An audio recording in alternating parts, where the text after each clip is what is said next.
Quando eu comecei a trabalhar como artista e como educadora, eu já trabalhava em Campinas, eu sou de Araraquara, e eu trabalhava em Campinas no Museu de Arte Contemporânea e numa escola que era uma escola rural na época, em Campinas. Então sempre foi tendo esse paralelo. E eu trabalho numa escola aqui em São Paulo que chama Veracruz há 31 anos.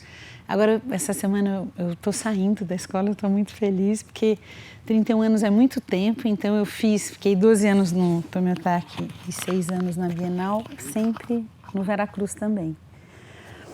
E, além disso, trabalhei muito na formação de professores nas escolas públicas. Então, trabalhei em São Paulo inteiro, dando formação de professores.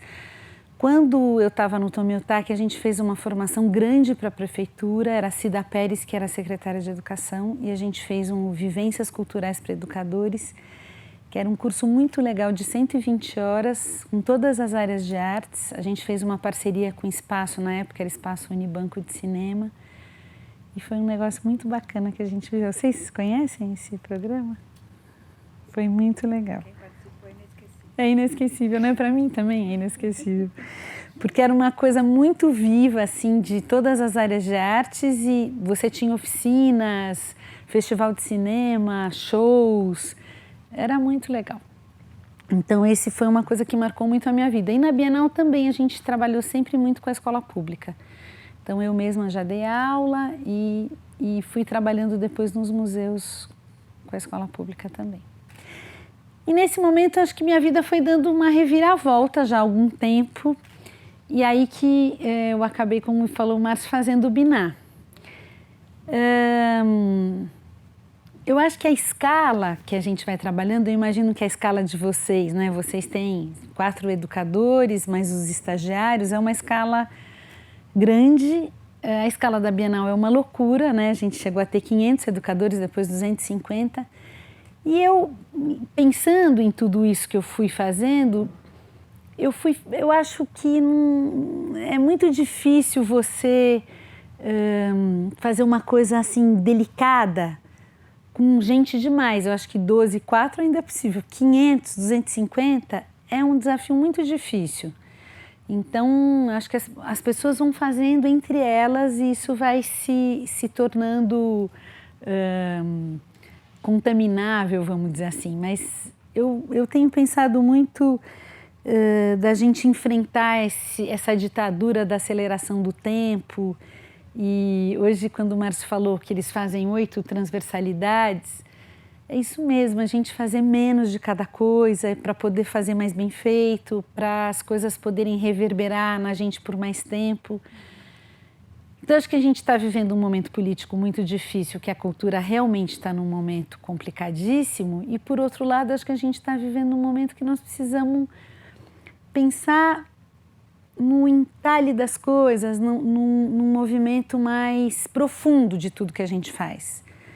Porque eu acho que o Peter Paul Pelbart, que é um filósofo, fala que existe um polvo do consumismo que também nos atravessa e que daí você vai ficando com o tempo acelerado e tudo te acelera e te atropela, né? Então, eu tenho pensado muito sobre isso, como é que a gente faz dos encontros coisas especiais, assim, que realmente a gente possa estar movido por aquilo. E eu admiro muito o trabalho que vocês estão fazendo aqui, porque eu sinto que tem isso, né? Os educadores podem fazer suas pesquisas e cada vez eu estou acreditando mais, acho que é uma coisa que sempre acreditei, mas acho que isso está sendo mais pulsante ainda, como a gente deve levar em conta as nossas pesquisas, as coisas que nos afetam. E acho que isso é ir na contramão de muita coisa feita em menos tempo, que é uma mentalidade da sociedade capitalista que eu acho que é muito destruidora para nós, né? Quando você fica pensando como é que você lida com o seu tempo e acho que o tempo é uma questão do mundo contemporâneo. Acho que a gente está com um problema ecológico sistêmico, né? Mas acho que o tempo é uma questão, é um pilar desse problema ecológico que a gente precisa pensar muito sobre ele, como é que o que realmente vale a pena, o que está nos movendo, por que nós estamos fazendo tudo isso. E acho que isso é um desafio, né? Porque também nós precisamos sobreviver, precisamos pagar conta. Tem uma série de vetores aí que vão nos atravessando. Então, lá no Biná, o Biná é um galpão, que era uma igreja Seishonoye, que é muito engraçado, porque eu morava na rua do Biná, e quando eu mudei, que eu descobri que aquilo existia ali. Eu morava 1 quadra, e nunca soube que essa igreja Seishonoye existia ali. E quando a gente mudou, a gente encontrou esse lugar. Então, o Biná é um espaço que a gente fala que ele é um lugar que vai sendo um lugar de várias coisas. E por que essa ideia do lugar, né? Porque o lugar é o espaço físico habitado. Então, a ideia de que a gente possa habitar com outras pessoas e que com várias faixas etárias e com várias áreas do conhecimento, a gente está muito interessado nisso, no encontro das áreas de conhecimento. E lá a gente está fazendo vários tipos de ação, assim. Então, a gente faz desde encontros com crianças até recebe escolas, mas de um jeito bem pequenininho, assim, uma escola de cada vez, no máximo 4 por semana, uma coisa, numa escala. E também a gente tem grupos de estudos, vários grupos de estudos, e temos o Pororocas, que é um encontro das águas do conhecimento. Então, lá no Biná, a gente faz o Pororocas, que geralmente tem um pequeno show e depois as pessoas discutindo sobre um assunto. Então, são movimentos que a gente vai fazendo. E a ideia é que a gente possa fazer esses encontros das águas do conhecimento pela curiosidade que nós temos uns com os outros. Eu não sei, eu estou há muitos anos trabalhando com artes visuais e eu comecei a achar muito chato. E fiquei muito interessada. Às vezes aparecia um médico, eu falava, nossa, que interessante, eu quero entender o que esse cara está fazendo. Ou um microbiologista contava a história do furúnculo, eu achava assim uma epopeia, como é que as bactérias ficam lutando dentro do furúnculo. Enfim, que é uma coisa nojenta um furúnculo, mas eu estava encantada por outras áreas. E trabalhando com criança a minha vida inteira, as crianças têm curiosidades tão amplas, tão vastas, e elas não estão nem aí de que área que é, como é que elas vão saber para fazer aquilo, para saber aquilo, para investigar aquilo. Então isso foi me movendo, né? As crianças, sei lá, elas fazem perguntas engraçadas. Como é que o cabelo surge na cabeça, né? Será que tem um novelo lá dentro? Será que vai crescendo do olho? E essa coisa também da imaginação científica, da imaginação sociológica, da imaginação antropológica, que eu sinto uma coisa que é algo que a gente precisa praticar, porque senão a gente fica nos statements, né? nos padrões, nos modos de fazer dados, né? Eu acho que a gente precisa ter imaginação política também, eu acho que a gente precisa ter imaginação articuladora, acho que nós estamos precisando muito disso. E muito disso juntos, né? Então, acho que o problema sistêmico, a palavra sistema, ela vem do grego, que ela quer dizer fazer ficar em pé junto. E eu sinto que nós estamos fazendo tudo cair, fazendo isso junto de uma maneira muito... Nós já vimos que esse sistema que a gente está vivendo não funciona. E só a gente se articulando com imaginação que isso vai dar certo. Então, eu sinto que, por exemplo, o movimento dos secundaristas que a gente teve alguns anos atrás foi um negócio muito mobilizador para todos nós, ou para muitos de nós, porque tinha uma imaginação política, tinha uma ideia que era um outro jeito de fazer. Então, acho que a gente precisa pensar um pouco sobre isso, sobre como é que a gente vai fazendo essas ocupações. Eu acho que o Biná está em movimento, eu não sinto que a gente ainda descobriu um jeito dele viver, porque economicamente ele é inviável. Mas a gente está tentando, então a gente dá palestras, dá assessorias, vai fazendo coisas para poder o Biná viver. E aí arranja uma contribuição, um dinheirinho daqui, faz não sei o quê, outro dali, uma coisa assim, simples.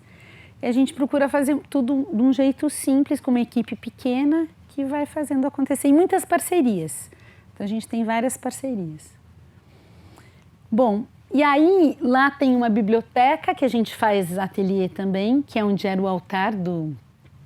E a gente vai fazendo muitas investigações mesmo, trabalhos de pesquisa, monta contextos. Eu acho que eu, como artista, sinto que também nessa hora de eu montar um ambiente, isso me mobiliza muito. O que eu vou misturar com o quê?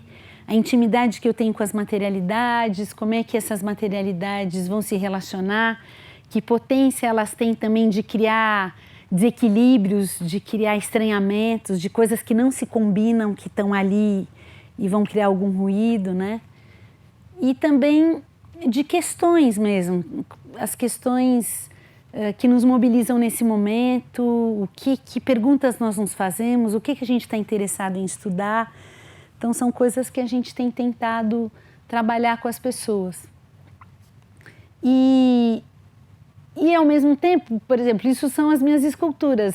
O meu trabalho do Fernando Vilela, que é meu companheiro, vai sobrevivendo junto com aquilo de outros artistas também, cientistas e pessoas que dão aulas lá. Então, vai tendo um povoamento cheio de ruído também.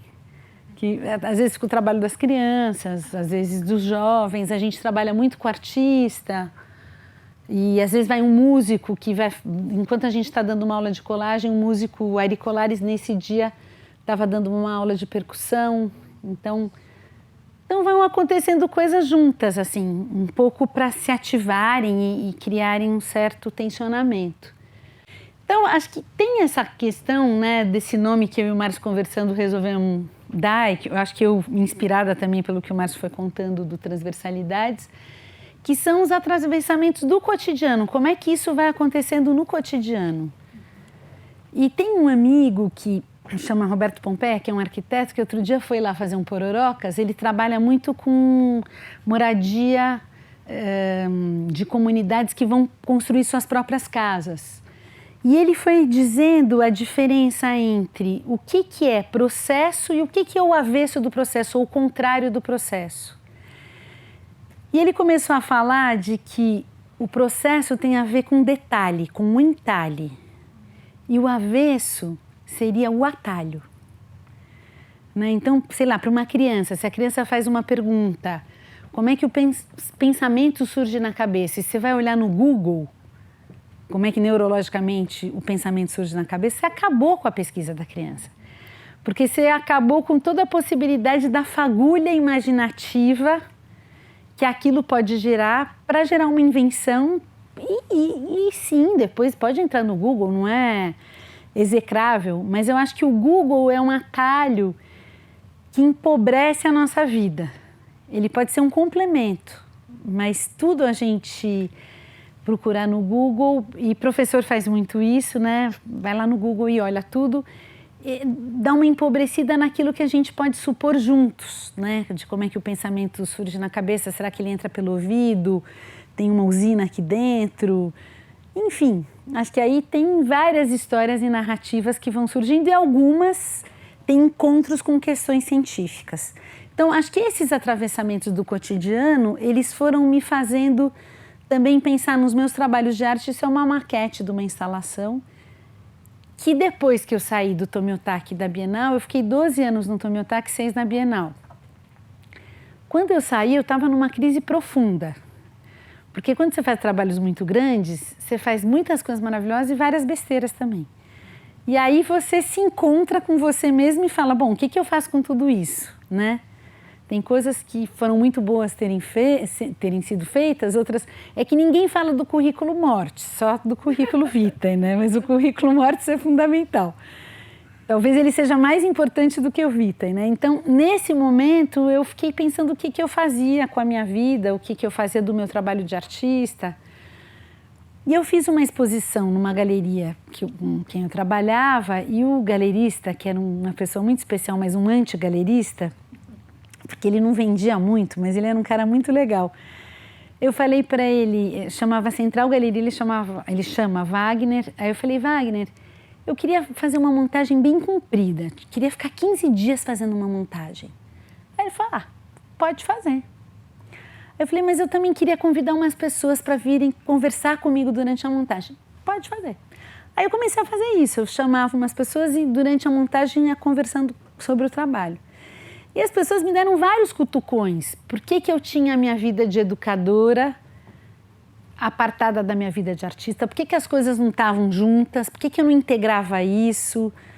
Por que os meus trabalhos não tinham o fazer que tem no ateliê, que eu gero no ateliê? Eu não consigo conceber um trabalho educativo sem um ateliê, porque para mim lidar com as materialidades como sujeitos da experiência, para mim, são muito importantes por causa da minha experiência. Talvez para outra pessoa não seja.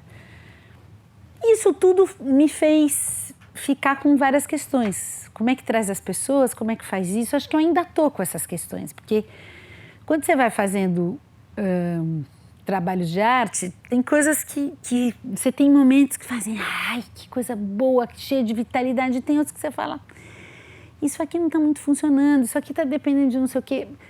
Você vai sentindo onde é que está a vitalidade da coisa. E aí eu vou passar um outro vídeo para vocês. Não sei se eu vou saber sair daqui, acho que eu vou. Espera aí que eu acho que eu vou saber. Só um pouquinho. Aí eu comecei a fazer um projeto que chama Lugares, que é um projeto que eu fiz no Sesc. E aí eu comecei a fazer umas maquetes, porque esse tempo todo que eu fiquei feito louca lá na Bienal, no Tomiotaki, eu não tinha tanto tempo para ir no ateliê. Só que eu tinha um monte de ideia. Aí eu ficava na cozinha da minha casa, fazendo umas maquetes das ideias que eu estava tendo, desenhava feito uma louca, porque para algum lugar aquilo tinha que ir, senão podia dar num assassinato. Aí eu começava a fazer maquete, enchia a minha casa, não sei se vocês viram ali no ateliê, tem um monte de maquete. Foram coisas que eu fui fazendo, algumas eu realizei, outras não. E aí eu queria fazer esses trabalhos dentro da escola pública, porque as escolas públicas têm uns pátios enormes e muitas delas as crianças ficam se socando na hora do recreio. E os professores vão diminuindo a hora do recreio, porque a hora do recreio vira um problema. Por que vira um problema? Porque muitas vezes as crianças têm um corpo muito ativo e ficar sentada numa cadeira é insuportável. Então, quando elas saem, a energia está transbordando e elas querem dar pontapé no mundo, entendeu? Porque é muita energia. Aí eu falei, puxa, se eu fizer uma coisa assim, pode ser que role das pessoas irem com as crianças no meio da aula, pode ser que dê uma outra dinâmica. Mas eu fui apresentando em vários lugares e ninguém queria saber. Aí o Sesc, um dia foi me visitar uma pessoa do Sesc, a Juliana, que falou, Estela, por que você não faz no Sesc isso? Aí eu comecei a fazer no Sesc e depois eu fiz no Oswald de Andrade, que é um trabalho que vai aparecer mais para o fim desse vídeo, que é onde a gente vai se debruçar mais hoje, que é na Oficina Cultural Oswald de Andrade, ali no Bom Retiro. Que foi uma experiência muito diferente da do Sesc, ambas muito legais, mas muito diferentes.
Então, aí com esses lugares, eu fui pensando em várias coisas.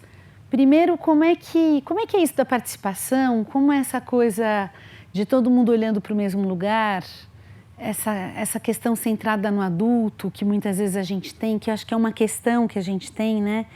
É como aqui eu falando, está centrado em mim. Quer dizer, como é que é isso? Tudo bem de vez em quando está centrado num, depois está centrado no outro. Mas como é que é isso nas visitas, né? O adulto no centro? Eu fui pensando em várias questões que os lugares tinham potência de romper, porque ali cada um estava fazendo o seu negócio, brigando com o outro por causa do pano, dando uma madeira na cabeça do outro, de um tudo, até um educador que está acostumado a ser o protagonista de uma visita, né? Então, como é que essas questões, elas estão em jogo ali? Como é que a gente faz para ser um ambiente de concentração, sem ter o adulto como centro ou o educador como centro para os adultos? Como faz isso? Também não respondi ainda, mas eu acho que tem tentado construir isso. E tem feito isso com educadores muito maravilhosos que com delicadeza, vão deixando também a conversa acontecer, que não impõem a conversa, não direcionam a conversa. Só que isso foi muito difícil, porque tinha educadores que falavam assim, você não vai falar para a gente o que a gente tem que fazer? Eu falava, não. Acho que tem a proposição, o próprio espaço é minha voz, acho que tem as materialidades ali.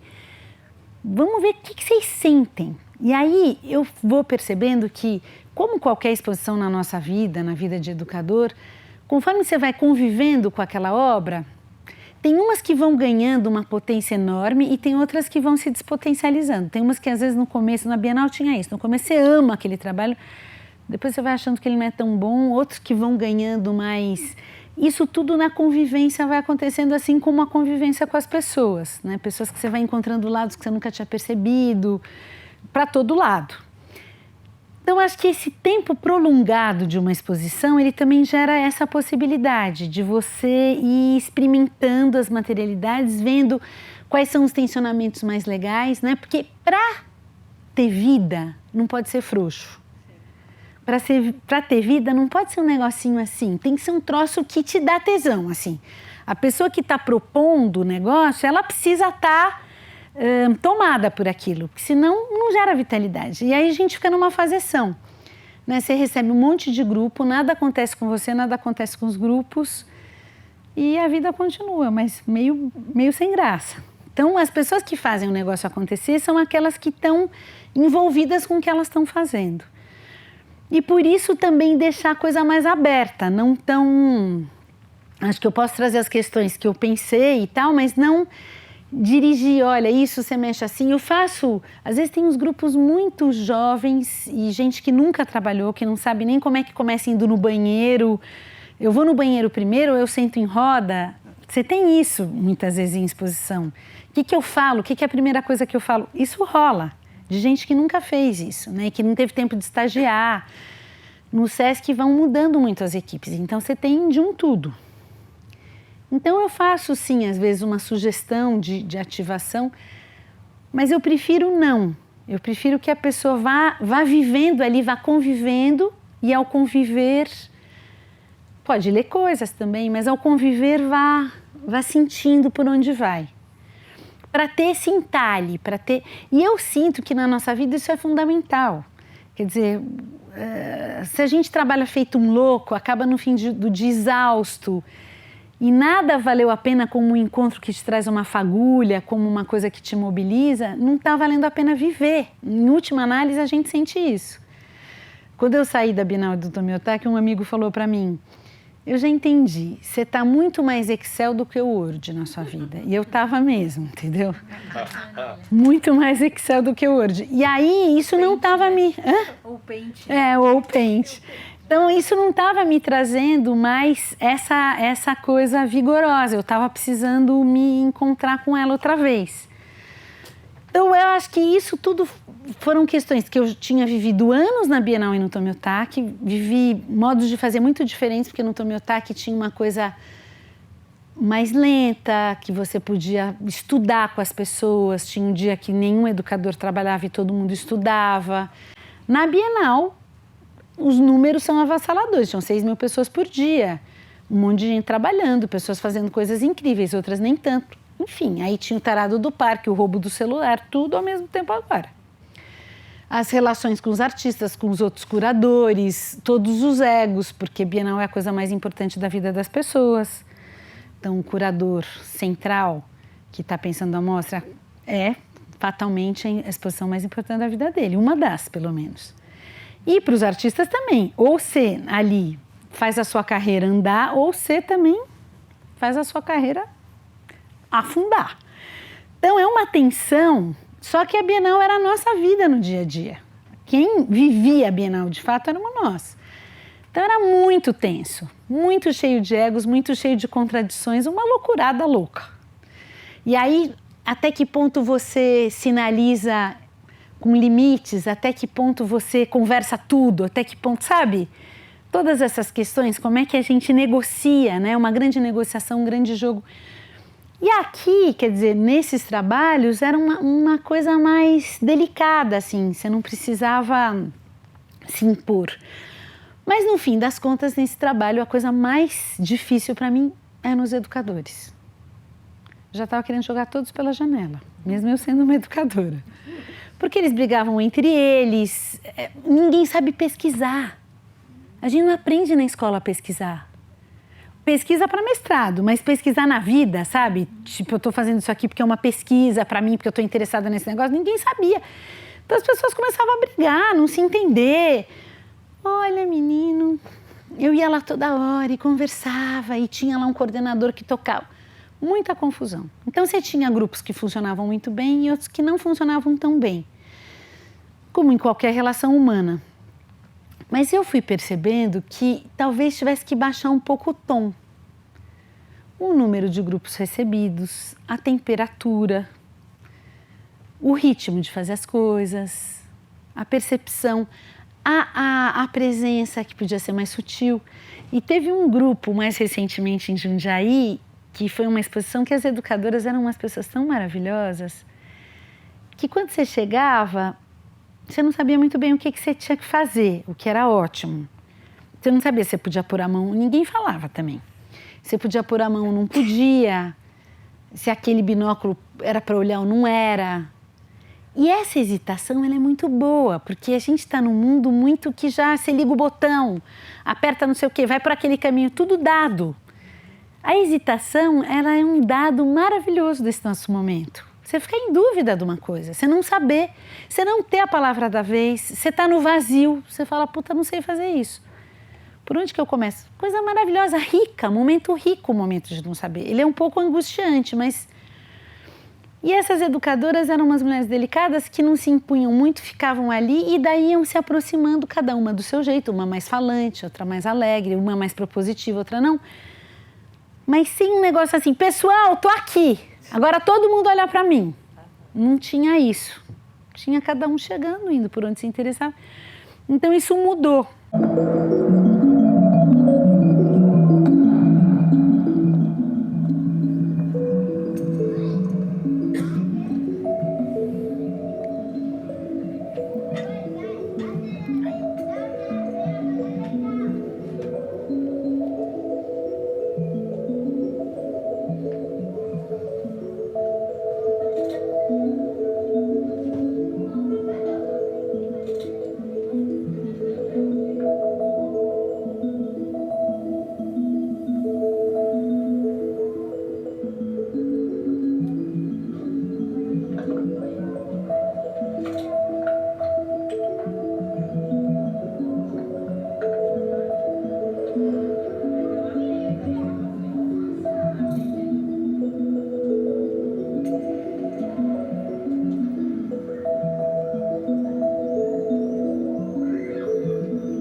Então, uma das coisas que esse trabalho me ensinou muito é que, podendo ter um sofá para deitar... Eu estou tropeçando nisso toda hora, mas desculpa, tá bom?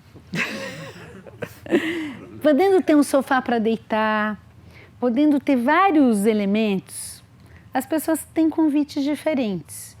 E isso fazia com que a educadora ficasse com uma pessoa, as outras estivessem fazendo outras coisas, e você tivesse uma permanência da exposição mais laboratorial. Eu acho que no lugares, quando o educador se impunha, a questão laboratorial às vezes ficava num comando de uma ação, menos num desejo que eu tenho de misturar isso com aquilo. Tudo bem, os materiais estão ali, tem desenho na parede, tem coisas acontecendo, mas a pessoa podia escolher: não, eu só vou ficar olhando esses desenhos, não, eu vou dar uma dormida naquele sofá, eu vou brincar, eu vou dar umas cambalhotas. Teve duas gêmeas que aparecem ali, estavam fazendo um centro comunitário. Coisas aconteciam, namorados ficavam se beijando, tinham coisas variadas acontecendo. E tinha um ambiente mais laboratorial, mais de ateliê, e os adultos com uma participação, às vezes em uma família, e os pais ficavam horas fazendo uma coisa, a criança já estava noutra e eles não queriam sair dali. Então tinha uma coisa dos tempos mais elásticos, mais acolhedores, menos dados, sabe? Uma visita de 2 horas, tudo bem. E escola também, aí tinha horário, mas era diferente. E eu acho que isso tudo veio muito do... Tá pra frente, é isso? Fiz alguma coisa errada? Você tá apertando já voltar. Aqui? Ah, pronto. Então, isso tudo acho que tem uma coisa de como é que você se sente convidado a participar, como é que você se sente convidado quando você entra num lugar. E na Bienal a gente tinha vivido coisas muito duras, que a Bienal tinha catraca uma certa época, depois tirou, mas que é um negócio que você já se sente convidado a participar de um jeito mais esquisito. Depois tinha segurança que revistava a bolsa, que também já te constrange, e por aí vai. Quer dizer, acho que são questões institucionais. Eu estou falando da Bienal, mas em outros também tem. Que são questões institucionais complexas, que convites que a gente está fazendo e que convites que a gente faz com o nosso corpo também. Você espera a pessoa sentada? Você espera em pé? Você tá de prontidão para quem você está recebendo? Você está observando? Está respeitando o movimento da pessoa? Como é que você está lidando com aquilo, né? Então, esses convites, a participação, a colaboração, seja lá o que for, acho que aí tem várias instâncias de modos de colaborar, participar, apreciar. Tem muitos modos de você estar junto com as pessoas, conversar. Mas as pessoas querem estar na exposição de modos diferentes. Elas não querem estar todas do mesmo jeito. Nem os educadores, nem os curadores, nem os artistas, nem o público. Os públicos. Ninguém quer. Tem coisas que vão chamar a sua atenção que não chamam a minha. Tem outras que ela está super interessada que eu não estou, mas eu estou em outras que também pode ser que ela não esteja. Como é que a gente vive essa democracia que a gente descobriu que é a que a gente precisa, que é cada pessoa sendo respeitada nas suas necessidades, não é todos igual para tudo, ou seja, tudo igual para todos. É cada um nas suas necessidades, naquilo que a pessoa está precisando. Como é que a gente faz isso? Que é muito diferente de um padrãozão, né? E é muito diferente para as crianças também. Elas não precisam todas olhar para o mesmo lugar. Tem uma que está interessada no passarinho, outra na minhoca, outra... É isso. Na escola também é assim. Só que a gente faz uma coisa quartel-general, que a gente aprendeu a fazer, e não que isso está dentro de nós, dentro de todos nós. Dentro do cara mais revolucionário tem o quartel-general também. Como é que a gente lida com essas idiosincrasias? Como é que a gente vai percebendo esses confrontos, esses problemas e vai lidando com eles? Então, eles são problemas a serem discutidos, né? E acho que de tempos em tempos nós precisamos parar para estudar o que nós estamos fazendo. Porque no fim das contas é disso que se trata. A gente estuda um monte de livros, mas a gente estuda a fundo o que nós estamos fazendo, né?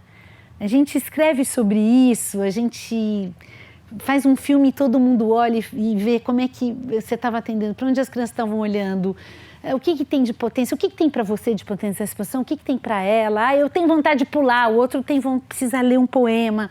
Eu não sei, a arte ela mobiliza coisas muito diferentes em nós. E como é que nós lidamos com essa democracia, que são as necessidades singulares respeitadas, inclusive as nossas, né? Que não é um padrão. Então, esse como é que você se sente convidado a participar, também como é que você se convida e convida o outro a participar.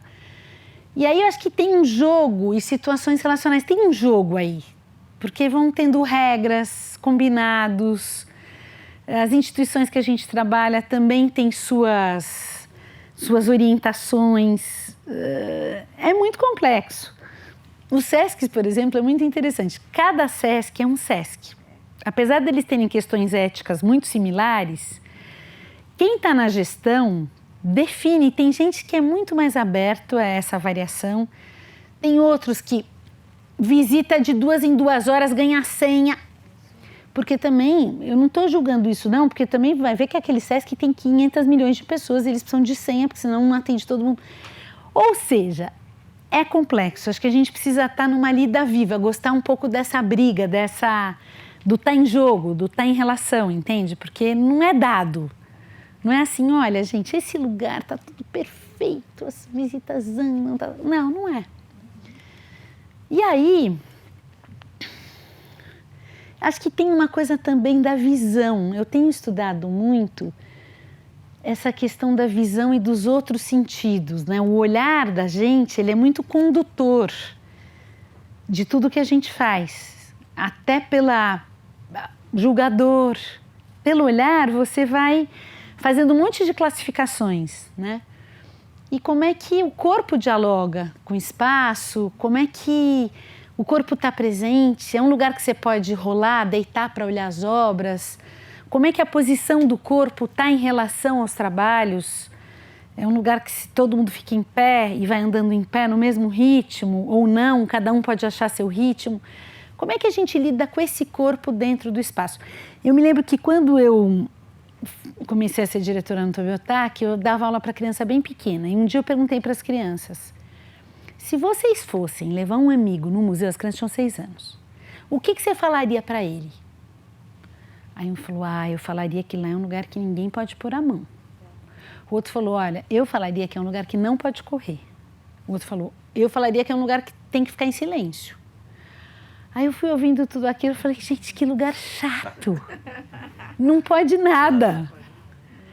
E aí isso, no Tobiotaki, eu acho que o Ricardo Otaki, que é o presidente lá, também tinha muita abertura. Nós pudemos fazer muitas coisas dessas, de ver a exposição deitado, de poder correr no grande hall. Outros corpos presentes, corpos mais ativos, de crianças pequenas que também precisam se colocar, se expressar. É uma espécie de casamento que acontece, de encantamento entre o corpo e o espaço. Isso. É como se estivesse abraçando quando eles rolam. É maravilhoso isso. Acho que no fundo é isso que você está falando. E eu acho que quando a gente está falando disso, nós estamos falando também do que as pessoas acreditam, o que elas valorizam, né? Sei lá, por exemplo, aqui foi um banco, é um lugar todo de mármore. O que o mármore fala para nós? O que essa materialidade fala para nós? Ela é uma materialidade. O que fala para vocês? Suntuosidade. O que mais? Poder. Dinheiro. Quando eu comecei a trabalhar no Tobiotaki, as pessoas tinham vergonha de entrar lá, achavam um lugar muito chique, que elas não tinham roupa para entrar, por onde que entra, tem que pagar, o que eu faço? Tinha ali Então, tem uma barreira que é visual, que é matérica, que é muito forte. E se tem uma barreira pra gente que está acostumado, imagina para quem não está, né? Exatamente. Quem acha que o museu não é para ele. Exatamente. O grupo do EJA que nós levamos, elas se maquiaram muito, se arrumaram todas. A gente vai no Tobiotaki, foi um grande evento. Sei. Porque elas tinham exatamente esse olhar. Assim, a gente tem que ter muito chique, porque senão a gente não vai conseguir entrar. É muito maluco isso. Então, acho que tem essa coisa dos corpos, como é que os corpos se comportam. Teve uma época, acho que isso melhorou, mas teve uma época que você entrava numa galeria, você tinha uma cara de que não ia comprar obra de arte, você era olhado meio torto. Acho que as galerias foram melhorando isso, mas... Alguns lugares continuam. Continuam, né? Então, tem esse cara aqui que eu tenho gostado muito de ler, que ele é um arquiteto finlandês, que ele começou a trabalhar nos anos 60, 70. Ele é meio hippie, acho que eu também sou um pouco hippie. Que bom. Então, acho que ele traz um negócio muito legal, que é que o mundo contemporâneo foi deixando tudo liso, para ser fácil de limpar. Então, tudo de fórmica, tudo de plástico. E, na verdade, a rugosidade, a porosidade, ela ensina o corpo. Então, ele fala que no mundo contemporâneo a gente acha que os olhos são o órgão mais importante do corpo. Mas ele fala que o órgão mais importante do corpo é o tato, que está no corpo inteiro. E ele vai falando sobre os olhos da pele. Então, ele fala que na pele tem os olhos. Então, sei lá, eu não preciso pegar no cabelo dela para saber que essas ondinhas, quando eu pego, tem um movimento. Ou, sei lá, eu não preciso pegar nessa poltrona para saber que ela é rugosa. Ou no chale dela para saber que tem um pontinho, umas reentrâncias. Porque o meu olho já conhece, meu olho já tocou tudo isso. E essa coisa de tocar ou não tocar, tudo bem, tem a questão da oleosidade na mão nas obras, tem uma série de questões. Mas a gente pode tocar outras coisas também, né? Eu acho que não é uma coisa impositiva. Eu me lembro muito na Bienal que chegava gente e falava assim, mas não tem nada interativo?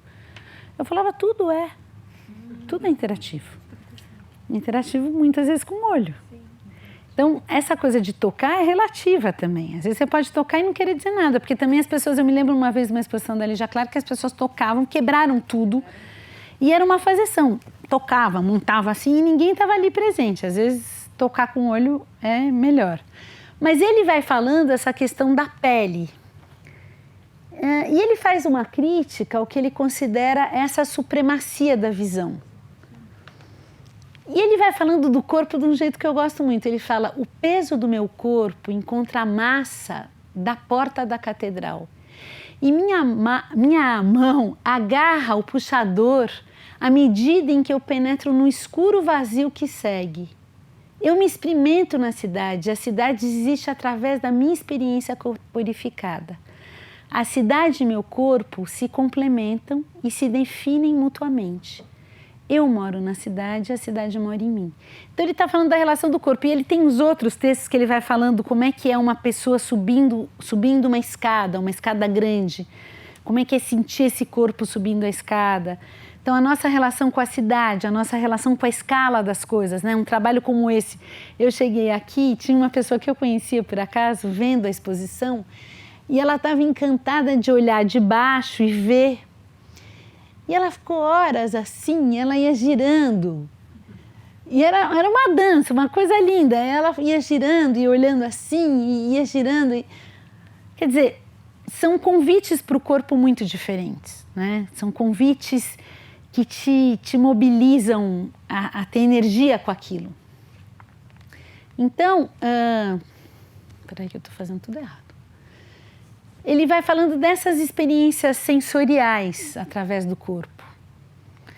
E ele vai falando dos movimentos e do corpo em constante interação com o ambiente, em constante interação com as coisas do mundo. E ele fala muito das coisas do mundo como sujeitos da nossa experiência, todas as coisas. Quer dizer, se entrar no CCBB e ter aquele espaço vazio, é um convite muito generoso, né? De você entrar no vazio e de você olhar para as coisas, de você se localizar, como é que você se localiza, de você poder olhar para cima e ver outros andares ou ver uma obra posta ali. Como é que esse prédio te abraça e como é que você se relaciona com ele? Então, ele vai falando das relações com essas imagens da ação. Quem quer ler? Pernas medem os degraus à medida que subimos por uma escada, A mão acaricia o corrimão e todo o corpo se move, diagonal e dramaticamente pelo espaço. Então ele vai fazendo essa viagem em vários movimentos. É uma coisa que ele vai lidando com essas presenças. E ele vai lidando com as presenças que são diferentes, porque se o meu corpo é a medida da minha relação com as coisas, a gente está lidando com diferentes, os corpos são diferentes. E como é que a gente se coloca nesse movimento de percepção, de como é que os corpos se movimentam, quais são os ritmos dos corpos. E aí o Guilherme Wisnik, ele fala na Arquitetura do Nevoeiro, que é um texto que ele fez para Piauí, da hipervisibilidade também, que a gente vive num mundo que tudo é hipervisível, ou pelo Facebook, ou pela transparência dos prédios, e que na verdade essa hipervisibilidade, ela esconde a possibilidade de você se olhar, de você estar presente naquilo que você vai fazendo, de você... Ele fala muito dessa essa autoconfiança impositiva, esse tom que todo mundo é competente e sabe das coisas, e sabe esse imperialismo de um saber que eu preciso saber? E educador tem muito isso. Então isso nubla o nosso contato com a gente mesmo, o contato com a intimidade, o contato das relações. E essa ultra vontade de nitidez, ela nos afasta dos afetos de vitalidade, que a gente tem desde que a gente está na barriga. Então tem um médico que ele fala sobre isso, sobre os afetos vitais de cada um de nós, de cada pessoa. E ele fala que para você ter afetos de vitalidade, você precisa estar disponível para ser afetado, você precisa entrar em relação para ser afetado. E precisa dar o tempo dessa relação, considerar todo o seu sistema perceptivo e essa questão da imaginação poética, das metáforas, das relações de metáforas que a gente vai tratando. E, na verdade, quais são as metáforas? As metáforas são uma brincadeira do pensamento. As metáforas são quando o pensamento vira cambalhota, quando o pensamento vai para outras regiões, quando você faz associações. Então, como é que você lida com esse corpo e com esse pensamento brincante? Dando um pouco de cambalhota. Eu acho que a pior coisa de uma exposição é você fazer uma visita explicatória. Olha, isso aqui quer dizer isso, isso, isso. Às vezes tem umas chaves que você der, o cara vai abrir outras comportas. Mas aí, outro dia foi um cara falar lá no ateliê, lá no Binar, que é um cego muito interessante, que ele é ator. E ele fala que ele dá muita assessoria para audioguia. E ele fala, olha, quando a gente explica o que é a obra, a gente mata a experiência do cego. Um audioguia, ele relata o que é, ele não interpreta. Para ele ser bom, ele é um relato do que é. E eu sinto que o educador, quando explica a obra, ele acaba com a obra. Ele acaba com a experiência da obra. Ele pode trazer questões, ele pode estar junto com a pessoa, trocar ideias, mas quando ele vira explicatório, vira sem graça. Então, essa questão das metáforas, da gente interpretar, da gente ir evidenciando as ideias das crianças. Por que eu estou trazendo as crianças? Porque eu acho que as crianças têm isso mais solto que nós. Elas praticam mais isso. Elas praticam a possibilidade de inventar, como as sociedades mitológicas, uma outra teoria para as coisas, em função daquilo que ela está achando que é. E um mundo menos pragmático, menos de verdades absolutas, de posicionamentos claros, né? Então, eu vou ler esse trechinho. A criança traz a beleza das metáforas. Quando nós interpretamos sua ação, a sua fala, evidenciamos a ideia da criança e partilhamos com a comunidade os movimentos da aprendizagem pelo lado de dentro. Essa é uma questão para a educação da infância. As crianças nos envolvem pela beleza do seu pensamento, mas como educadores fazemos escolhas para potencializar isso. Então, numa visita, o que as crianças vão falando, às vezes ela está vendo um quadro, ela fala assim, ela fala uma coisa que não tem nada a ver, ela fala assim, sabia que o cachorro da minha avó também chama Fred? Aí você fica pensando, o que será que ela pensou que o cachorro da avó chama Fred? E quando você vai ver, tem a ver. teve alguma coisa que aconteceu ali que fez essa conexão com o cachorro Fred. Mas a gente também pensa isso. Porque o pensamento, ele é móvel. Vocês estão todos olhando para mim, mas cada um está pensando uma coisa. Inclusive, deve ter gente que não está prestando atenção no que eu estou falando. Não tem problema nenhum. Vocês são super educados. Estão todos olhando para mim. Mas o pensamento é móvel, o pensamento é brincante. Então, sei lá, ela está olhando para mim, ela pode estar pensando, puxa, eu devia fazer aquele negócio com as crianças e tal. A outra está pensando, ai, meu namorado deve estar me esperando, já estou com fome. Cada um está pensando uma coisa, mas pode ser que você arranje um hoje. Ou uma namorada, sei lá, vamos abrir, vamos se agarrar na oportunidade. Mas é isso, quer dizer, o pensamento é móvel, só que as crianças falam isso. A gente não, a gente dá uma disfarçada, que está super prestando atenção. Mas, na verdade, a gente também está pensando em outras coisas. Então, como é que a gente vai fazendo com que isso seja também partilhado? Como é que a gente pode partilhar essas ideias que podem parecer estapafúrdias? Porque elas são de grande riqueza. E essa questão do pensamento móvel, na verdade, a gente gostaria que as pessoas fossem e voltassem, né? Se todos vocês só forem, eu já perdi vocês. Se vocês forem pensando outra coisa e voltarem, porque eu estou falando, eu estou muito feliz. Mas isso nem sempre acontece, né? Então, essa mobilidade, ela tem a ver com um outro modo de existir. Como é que a gente vai dar lugar para o nosso modo de existir? Porque isso é muito libertador para quem está com a gente. Né? Quer dizer, como é que você dá lugar para o seu modo de ser educador, para o seu modo de ser artista, para o seu modo de ser o que você é, para liberar todo mundo. Vamos liberar o pessoal para cada um ser o que é. Justamente a gente está num governo na contramão disso, que todo mundo tem que ser de um certo modo. A gente liberou geral, agora a gente precisa assumir isso. Só que às vezes a gente não faz isso para nós, a gente não consegue se liberar. Às vezes está numa discussão política e você fala, puxa, acho que eu não concordo com nenhum desses aí, vou ficar quieto. Né? Ou fazer política na internet. Todo mundo tem que fazer política na internet. Não, você tem sua posição política, mas você não precisa ficar pondo tudo na internet que você pensa. Então, como é que a gente se coloca nas situações? Isso é uma coisa que eu tenho muito pensado. Uma certa exposição, ela pode te levar para um caminho de leitura, sei lá, que se relaciona com um tipo de comida ou para um caminho de leitura que te lembra um filósofo, um poeta, Como é que nós vamos dar lugar para isso? Mas isso nos convoca a realmente se relacionar com aquilo. A não ser uma coisinha assim, eu vou lá, finge que eu faço meu trabalho, o pessoal finge que está tudo bem e o público finge que também gostou e todo mundo fica fingindo que está tudo certo. Como é que a gente inverte isso? Como é que a gente subverte isso, né? Que é essa questão da resistência como resistência, né? Então, quando é que a gente não se escuta no dia a dia? Quando é que a gente não escuta os outros no dia a dia? Quando é que a gente precisa olhar de longe para perceber? Quando a gente precisa olhar bem de perto para perceber? Como é que essas coisas nos convocam? Como é que essas coisas mexem com a gente?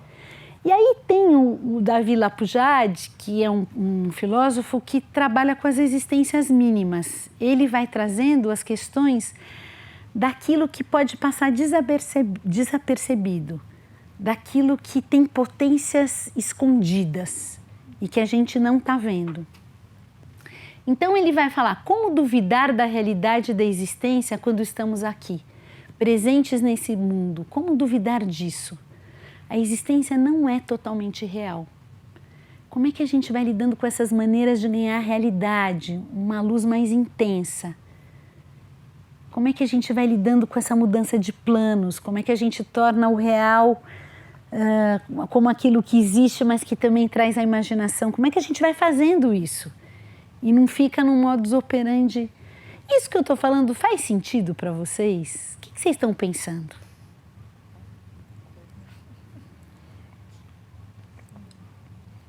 Vou até sentar aqui um pouco. Eu tô pensando.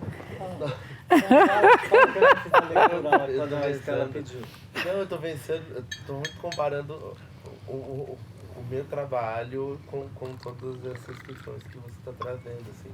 E de como, na verdade, ora eu sinto que isso dá pra ser na realidade, hora eu acho que isso, às vezes, pelo menos na estrutura, assim, é mais rígido, é isso que eu quero dizer, assim.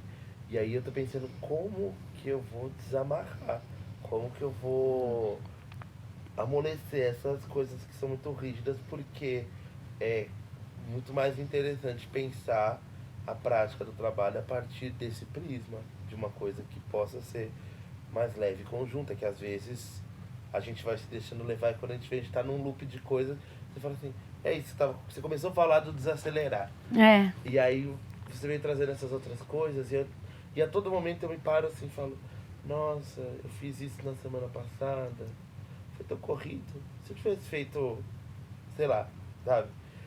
Mas, sei lá, um pouco mais despacito, andar uma...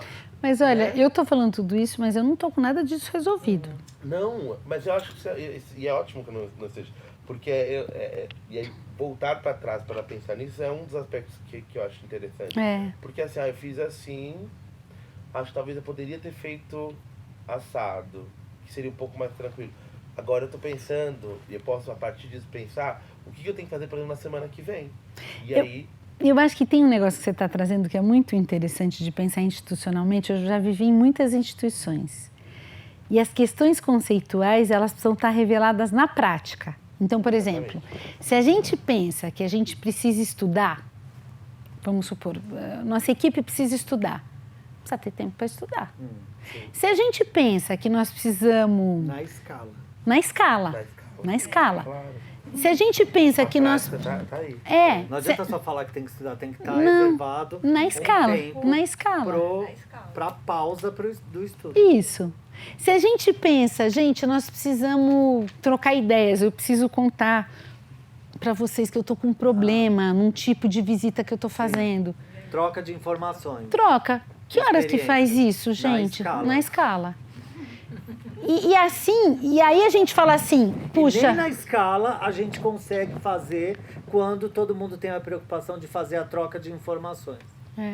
Porque a instituição, ou o público, ou o administrativo, ou o telefone... Mas sabe o que eu sinto uma coisa? Chega. Eu me sinto incompetente às vezes. Como é que a gente mostra para os outros que isso é fundamental? Isso é da nossa competência, entende? Porque todo mundo está em crise, viu? Todo mundo está em crise. Todo mundo, nesse momento do mundo, outro dia um amigo meu foi me ver, um cara muito legal, eu falei para ele, ai meu Deus, tão em crise, tão em dúvida. Ele falou assim, nossa, como você está saudável. Quem eu encontro que está assim, muito decidido, com tudo certo, está super doente. Porque nós estamos num momento do mundo que nós não temos dúvida de algumas coisas, que o mundo está nos convocando a pensar sobre. Agora, tem uma competência que é nossa de transformar isso, nós juntos, entende? Que é assim, porque senão você fala assim, puta, olha como é que eu falo, eu trabalho numa escola há 30 anos. Ah, mas sempre foi assim esse negócio. Se eu falar assim...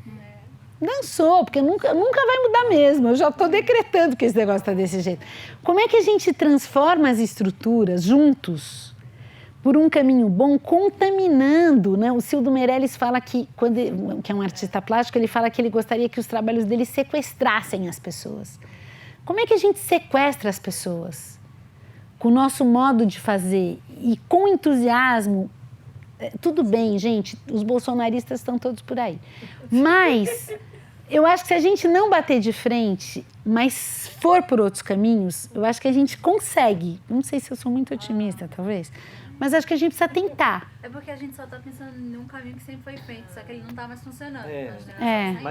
E esse exercício tem que ser constante. Constante. Então, quando você menciona a grafia dessa palavra que a gente tem sido convocado a pensar ou a agir em reação a essa reexistência, né? Isso. É um sintoma muito agudo da atualidade, a gente viver essa reexistência e ter que ler e escrever e se relacionar com essa nova palavra na atualidade, né? E eu fiquei pensando também sobre... Olha, a Estela vem com essa palavra, porque é uma palavra que de tempos em tempos que chega ou me afeta, entende? Então, e não era assim há 1 ano e meio atrás. Não, e tem a ver com existir mesmo, né? Como é que eu existo agora? O que eu faço agora? Eu não sei, eu acho que outro dia veio aquele Harari lá, sabe? Aquele que é um cara que escreveu o Sapiens, e ele fala que ele é um estudioso de tecnologias, da humanidade, enfim, um cara que estuda muito as atualidades e tudo mais, e ele fala que a maioria das profissões que existem hoje vão acabar, e que a gente não tem a menor ideia do que vai ser, mas que vão existir outras. Tá tudo por inventar, nós podemos inventar. Agora, como é que a gente faz isso? Entende? Como é que nós... Eu acho que o revolucionário está na gente conseguir se articular para fazer as coisas do outro modo, porque a gente também se repete, a gente reclama, a gente dá uma terceirizada, o fulano não sei o quê, o outro, mas a gente se repete, é super difícil comigo mesma, eu falo, eu vou mudar esse meu negócio aqui, quando eu vejo eu estou fazendo do mesmo jeito outra vez, que eu acho que são um pouco as nossas neuroses, né? Uma coisa da psique, a gente é lento e se repete, então não adianta terceirizar. Né? O Beuys, que é um artista alemão, falava que a revolução somos nós. Nós precisamos fazer essa revolução. E talvez a gente não consiga fazer junto, não consiga fazer separado. E talvez não consiga fazer junto também, eu não sei como é que a gente vai fazer isso. Mas, porque fazer sozinho, se mudar sozinho, sem o outro, é muito difícil. E, ao mesmo tempo, grudado no outro também é muito difícil. Como é que faz isso, né? Eu não tenho a menor ideia. Mas eu sinto que nós precisamos fazer. E ela é dessas ativações mínimas, ela está nessa relação desses vetores.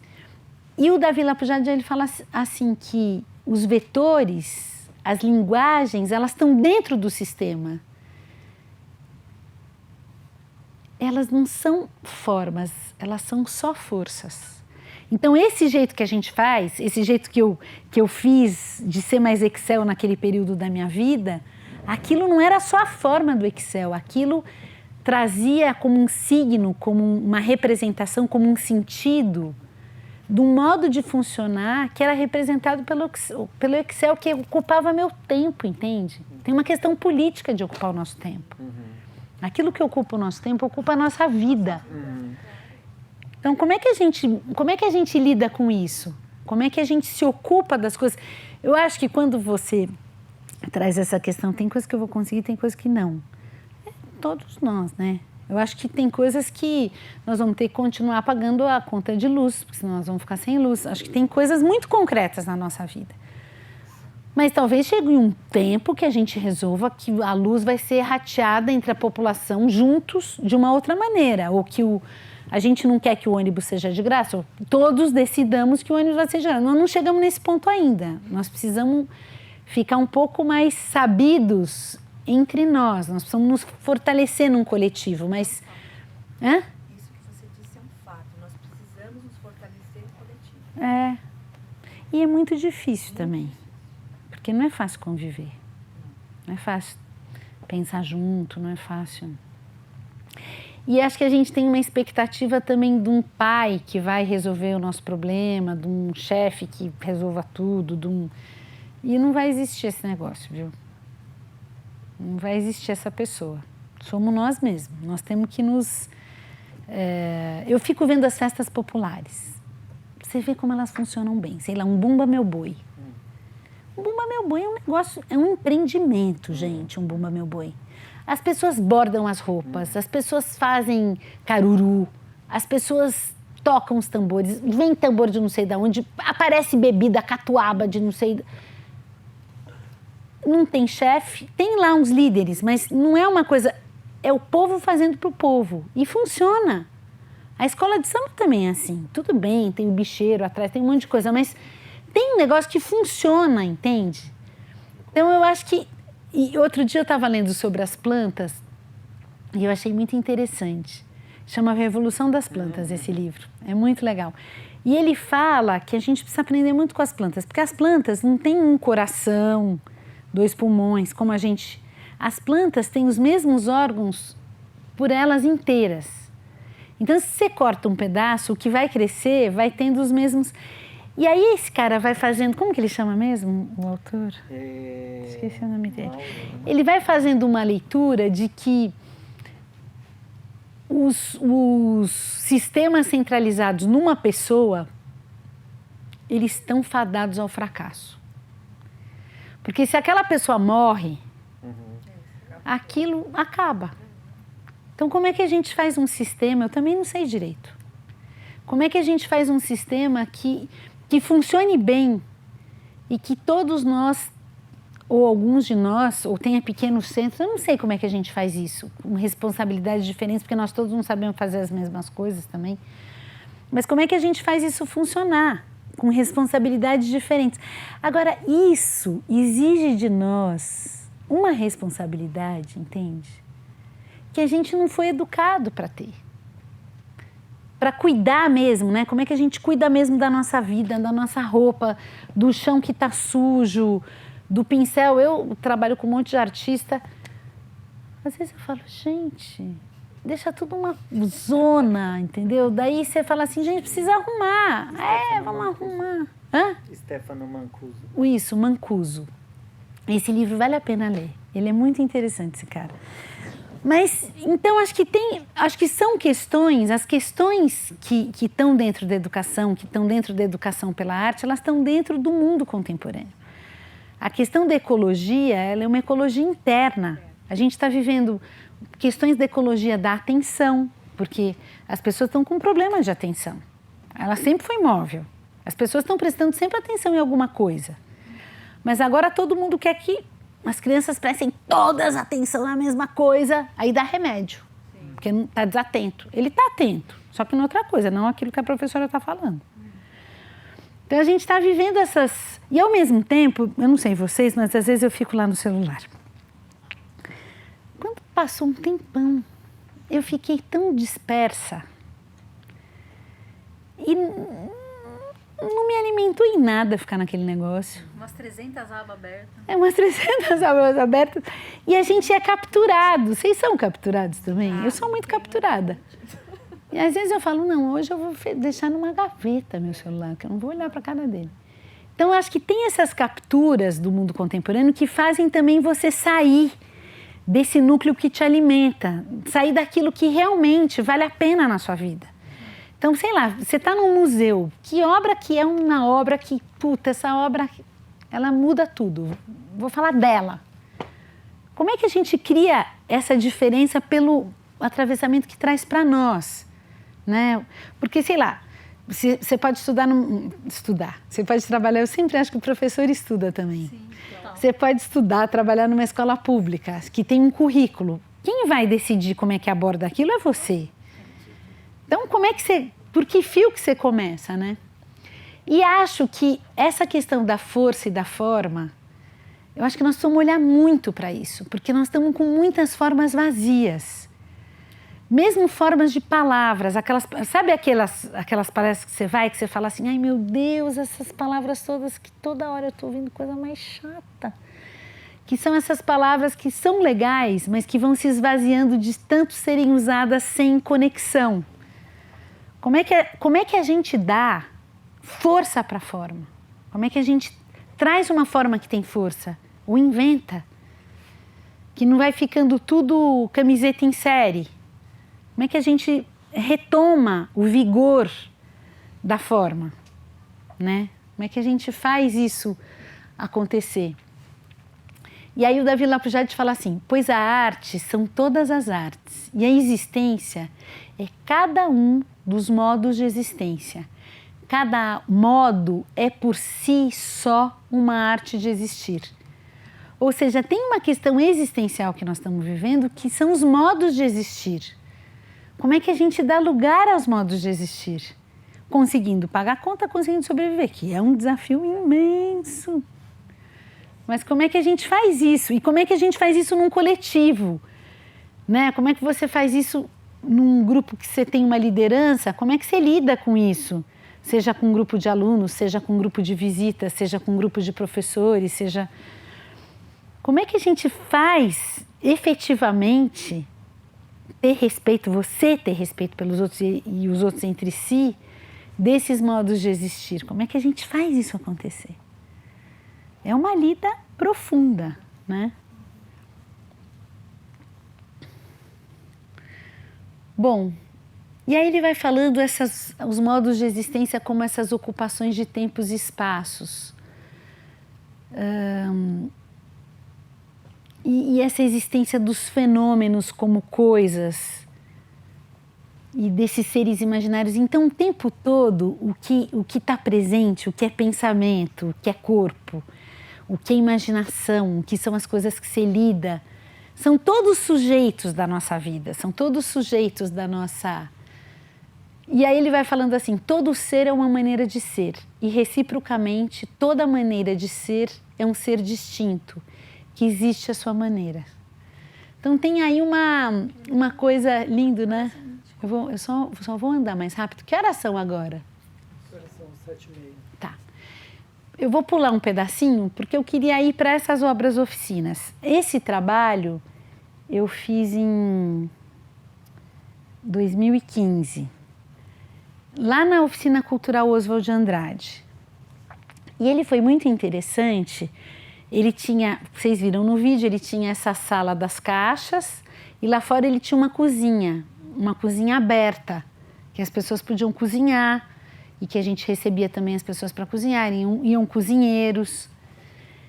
E foi muito interessante, porque os educadores a gente fez uma residência de educadores. Então a gente abriu um edital, recebeu um monte de gente e fez uma residência de educadores. E também deu seus problemas, não foi nenhum mar de rosas, mas esses educadores que ficavam lá numa situação de residência e resistência também, eles iam observando os movimentos que tinha na obra e eles foram fazendo uma documentação disso, um relato disso, que é muito legal. Eu já mostrei eles para vocês? Não vai aparecer aqui.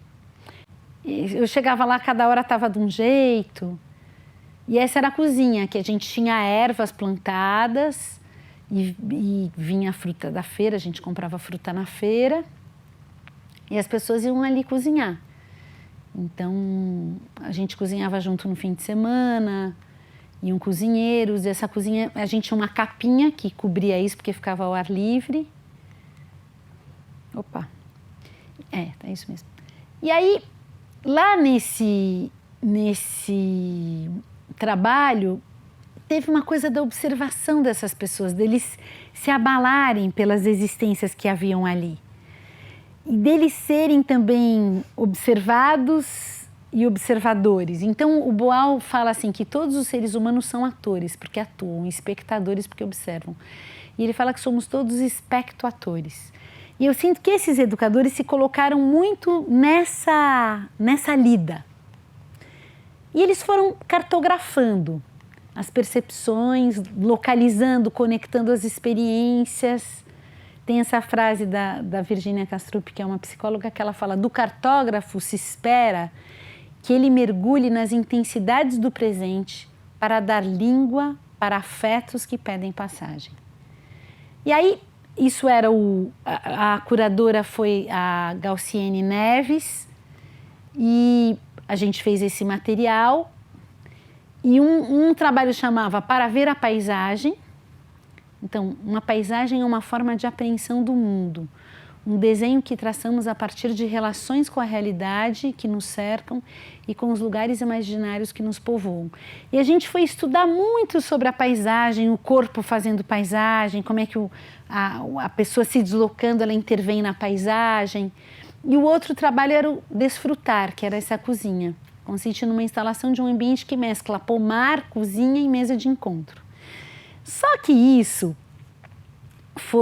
esse também eu fiz umas maquetes antes, fui estudando como é que eu queria cada coisa, fui desenhando, fiz muitos desenhos do lugar e fui pensando junto com a Gal em aspectos desse trabalho que para nós eram fundamentais. A questão do habitar, por exemplo, ser um lugar que a cozinha está aberta para quem quiser vir. Então, se todo dia quisesse vir alguém, a pessoa podia vir. E se quisesse ter grupo, também podia. E se a pessoa queria fazer uma comida que ela inventar, também podia. Então, por exemplo, um grupo lá fez um jantar para moradores de rua. Um grupo que estava fazendo uma ação dentro da Oswald. Uma outra moça fez uma comida que é uma comida que ela gosta muito de fazer. Iam aparecendo coisas. Foi uma coisa incrível esse trabalho. E os educadores tinham uma abertura muito grande. Então, essa questão do habitar, que é você se sentir abrigado pelo espaço, você se sentir pertencente no espaço, era uma ideia que a gente tinha de ser como uma casa, ser como um... E ao mesmo tempo que houvesse uma mistura, que tivesse... Eu gosto muito dessa ideia de você ter uma coisa que você possa fazer com a ponta do dedo e ter uma coisa que você possa fazer com o corpo inteiro. Então, essas variações de corpo, de concentração, me tomavam, assim. E aí a gente foi vendo alguns verbos, a questão de mirar, do lado de fora a gente pôs uma escada que as pessoas podiam olhar para dentro. Tinha uma ideia de fazer projetos também, então as maquetes sempre estão presentes também dentro do trabalho desse laboratório, uma questão do experimentar e dessas arquiteturas que vão cabendo nos lugares onde a gente vai se relacionando.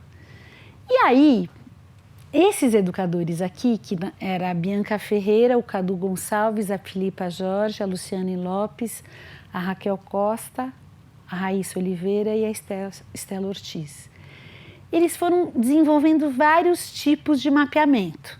Então, isso aqui são uns mapas que eles fizeram das questões conceituais. Eles iam desenhando uns mapas, iam lendo coisas, iam organizando aquilo que eles estavam estudando. Então, eles fizeram um mapa para cada exposição, do jeito deles. E depois a gente ia retomando isso. Depois, isso tudo foram publicações que eles foram desenvolvendo para eles mesmos estudarem. Agora, tem que ter tempo para isso dentro da exposição. Então, tinha um tempo que eles ficavam sem visita, que eles se dedicavam a isso, a esses estudos. E eles estavam super envolvidos. Então, não era um grupo que você falava, gente, vamos fazer amanhã. Não, eles faziam porque eles estavam afim. E isso foi gerando vários documentos. E eles foram percebendo coisas muito legais. Esse aqui, eu vou ler um trechinho. Esse aqui é a Nair. Então, eles foram fazendo uma diferença entre os personagens permanentes. Eles falaram assim, Nair. A Nair trabalha na limpeza do Oswald. Quando chegou, veio pedindo ajuda para que afastássemos as caixas para que ela pudesse limpar. Falamos então que ela poderia fazer aquilo por conta própria, pois as caixas estavam ali para ser mexidas por todos. E que ela devia se arriscar. 1 ou 2 dias depois, ela estava acompanhada de uma mulher funcionária da limpeza e dizia para esta, eu juro, ela disse que a gente pode afastar as caixas, mexer e construir quando a gente quiser. E foi assim que, aos poucos, a relação entre Nair e as caixas foi se estreitando. E aí ela vai falando. Então, assim como a Nair, essa aqui é a Guiomar. A Guiomar veio desde os primeiros dias devagarinho. A princípio, puxando papo sobre aquelas árvores e plantas que tanto lembravam o sítio da sua avó. Perguntava sobre os vasos, contava histórias do passado, lembrava das ervas medicinais da sua avó. Depois de contar algumas coisinhas, logo ia embora, pois estava no meio do trabalho. Guiomar, então, tirava o uniforme da limpeza, vestia sua roupa e voltava para a exposição. Desta vez, para realmente desfrutar. Pegava sempre uma pera, às vezes uma banana ou maçã e conversava mais um pouquinho. Nesses 2 meses, Guiomar nunca deixou de passar por lá. Então, são relações, né? Como é que as pessoas que trabalham no lugar se relacionam com aquela exposição? E eles foram fazendo, aí eram vários. Esse é o Daniel e o Davi, que são esses 2 irmãos que moram lá no Bom Retiro e que iam todos os dias lá.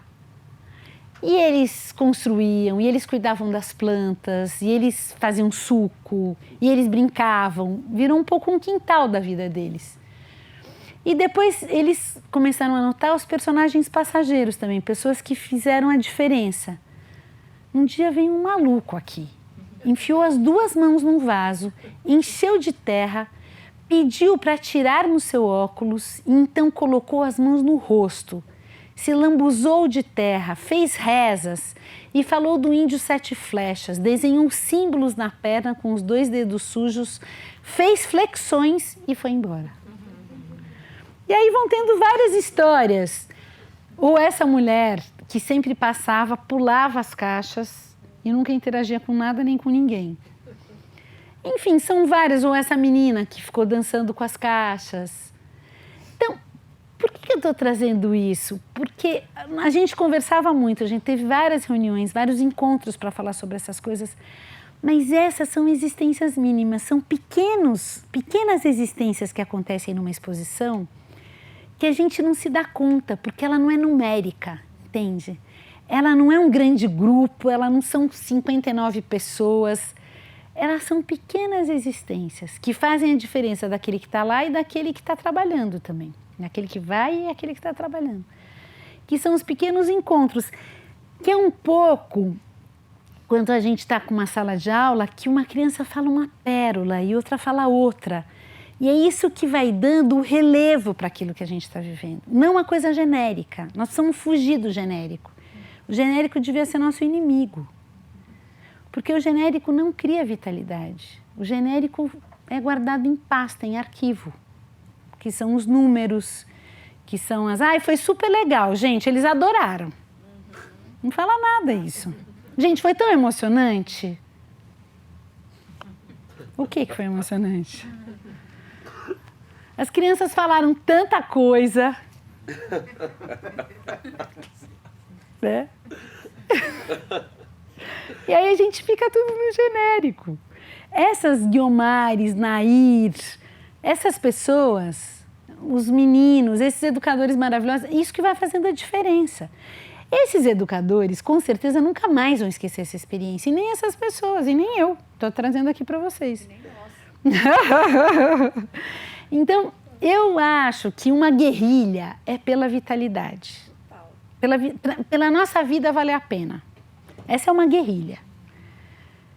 Por aquilo que nos move ser uma bússola para nós, sabe? A gente não ficar em coisa que é horrorosa, que não está valendo a pena na nossa vida. A gente não ficar. A gente vai arranjar outro jeito. A gente tem que ser guerrilheiro. Porque a nossa vida vale muito a pena. Não dá para desperdiçar a vitalidade. A gente não pode. Eu estou falando isso muito enfaticamente porque acho que eu estou nesse momento da minha vida. Eu acabei de pedir demissão. Eu, sei lá, talvez eu monto uma banda de rock, eu escrevo um romance. Eu não sei. Mas eu acho que enquanto a gente está vivo, a gente não pode sucumbir. Porque realmente o nosso país está muito ruim. Você abre o jornal, você fica desolado de ver tanta coisa horrorosa acontecendo. Mas nós não podemos fazer isso no nosso dia a dia, entende? Acho que nós precisamos nos juntar para poder fazer uma revolução. Eu acredito numa revolução. E aí, eu sinto que, enfim, que os encontros das pessoas, que se são encontros muito mobilizadores, eles podem ser centelhas, eles podem ser furinhos. O Dewey, que era um grande educador, ele falava que para você aprender, você tem que furar a normalidade. Para você fazer arte também, para você se emocionar também, para você... A semente, para ela nascer, ela fura as paredes dela. A gente precisa fazer uns furos na nossa vida, entende? Para que ela... E esses furos não precisa ser uma coisa novidadesca. Às vezes você faz um pequeno furinho, muda os móveis de lugar, já começa a te dar uma outra coisa. Eu não estou falando assim do movimento... Não sei se eu acredito mais nisso. Os pequenos movimentos são o que faz diferença. Só que quando eles são juntos, eles são mais revolucionários. Quando a gente faz junto com o outro, eu acho que isso é mais forte. Tipo, comprar fruta na quitanda do seu bairro, não no grande supermercado. Isso faz diferença. Pequeno, que vai fazer toda a diferença. Encontrar as pessoas. São coisas muito simples. Olha, acho que era isso que eu tinha para falar para vocês. Você comentou isso no seu mestrado ou doutorado? Menina, eu sou uma mulher que não sou nem formada. Eu nunca fiz faculdade. Eu abandonei tudo. Ela fala muito de você e dessa experiência. É que ela é muito querida, ela conhece muito, mas eu nunca fiz faculdade. A faculdade era insuportável para mim. Então eu comecei uma, fiz 3 anos e larguei. Comecei outra, fiz 3 anos e larguei. e nunca fiz nada. Porque eu achava chatíssimo aquele monte de gente sentado. As pessoas falavam coisas sobre educação, eu já era educadora e eu não gostava, eu fiz pedagogia na Unicamp, eu não gostei, eu achava que as pessoas me faziam ler coisas que não tinham o menor interesse para mim. E fui ficando achando que a minha vida não estava valendo a pena ali. E aí eu falei, bom, talvez eu tenha que trabalhar muito, porque não tenho diploma nenhum. Mas aí eu trabalhei muito mesmo e deu tudo certo. Sim. Mas eu trabalho com educação a minha vida inteira. Eu sempre tive problema com escola. Eu ia péssima na escola, pulava o muro da escola. Sempre tive. E sempre trabalhei com isso. Mas eu sinto cada vez mais que a gente precisa fazer coisas que às vezes são difíceis de serem feitas, mas a gente precisa se comprometer. Acho que a nossa disciplina, ela precisa estar na gente fazer o que a gente acredita. Acho que essa é a grande disciplina. Né? A nossa disciplina é segurar toda a onda para o que a gente acredita. Você se esforça, mas você faz o que você acredita. Mesmo que o que você acredita naquele momento seja ficar sentado no sofá da sua casa. Você vai ter que fazer um esforço para isso também. Às vezes é necessário pausar. Né? Às vezes uma pessoa que não fala nada, ela está fazendo uma coisa maravilhosa na usina dela da cabeça, eu sei lá. Eu acho só que o modus operandi, o jeito externo, né, que as pessoas nos olham, ele pode ser tão nefasto para nós, se a gente se aprisionar nele, né, se a gente ficar tentando agradar um outro jeito de ser, que eu acho que nós vamos lutar por isso. Por ter outra opinião, às vezes, por discordar. Por não ter um jargão tão... Eu acho que tem muitas coisas que vieram à tona nos últimos anos do nosso modo de existir que nos fizeram parar para pensar sobre o modo de funcionar do Brasil, sobre as pessoas que não são respeitadas na sua maneira de ser. Que eu acho que nós não podemos voltar atrás, né? Acho que a gente precisa lutar. Mas eu sinto que tem coisas muito mais profundas do que isso ainda. Entende?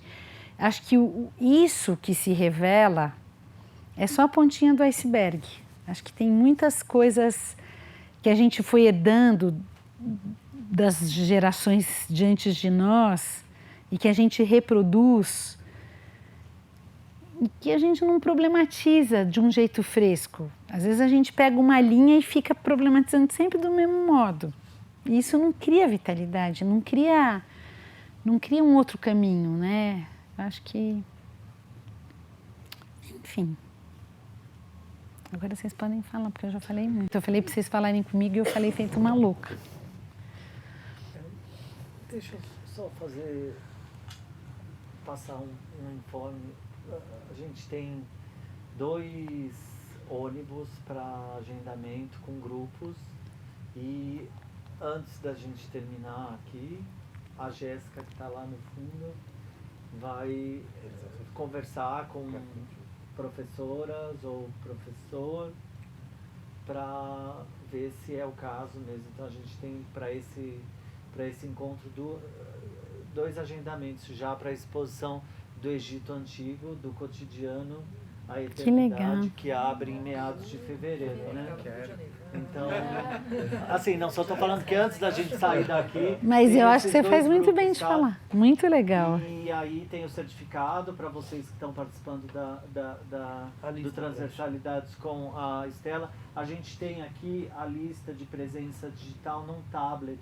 Se alguém ainda não preencheu a lista, por favor, queira preencher, que é muito importante para essa reunião de dados do programa, né? Isso que faz com que a gente continue e permaneça em realização.